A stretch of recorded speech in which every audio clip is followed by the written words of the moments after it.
1 August असल्यामुळे आज लोकशाहीर अण्णाभाऊ साठे यांची जयंती आहे आणि या जयंतीनिमित्तानं सगळे नेते जे आहेत येणारे ते स्वारगेट चौकामधील अण्णाभाऊ साठेंच्या स्मारकाला अभिवादन करून या कार्यक्रम स्थळावरती अमित शहा जे आहेत ते 11:45 वाजता पोहोचतील आणि तिथून पुढे या स्टेजवरती तो कार्यक्रम पार पडेल। खरं तर देवेंद्र फडणवीस मुख्यमंत्री असतील किंवा दोन्ही उपमुख्यमंत्री असतील त्यांची देखील भाषणे या ठिकाणी होणार आहेत।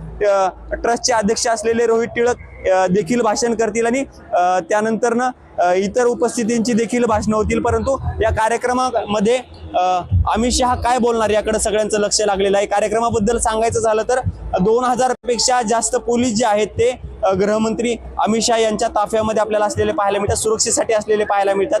केंद्रीय सुरक्षा एजन्सी बरोबरच पुणे पोलिसांनी देखील मोठी काळजी घेतलेली आपल्याला पाहायला मिळते आणि त्याचाच परिणाम म्हणून इथं सुरक्षा यंत्रणा अगदी कडक असलेली पाहायला मिळते। इकडे जर बघितलं आपण तर येणाऱ्या प्रत्येक पास इश्यू करण्यात आलेल्या व्यक्तीला देखील 3 वेळा त्याचं चेकिंग होतंय। सुरुवातीला जे आहे ते गेटवरती चेक केलं जातं, त्यानंतरनं पास चेक केला जातो आणि आपण इथं पाहतोय की आता इथं पास चेक करून आसन व्यवस्था कुठे आहे त्या ठिकाणी त्यांना जे आहे ते सोडलं जातंय।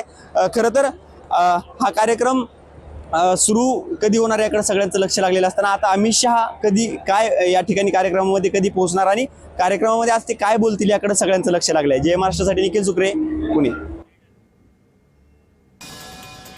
त्यामुळे अमित शहांच्या दौऱ्यादरम्यान आंदोलनं पुकारण्यात आलेली आहे। एकीकडे काँग्रेसच्या कार्यकर्त्यांनी हे आंदोलन पुकारलेले आहे, अमित शहांच्या दौऱ्याला विरोध करण्यात येतोय, निषेध व्यक्त करण्यात येतोय। तर काँग्रेसच्या काही कार्यकर्त्यांना पोलिसांनी आधीच ताब्यात घेतले, त्यानंतर आता वंचितनेही आंदोलनाची हाक दिली।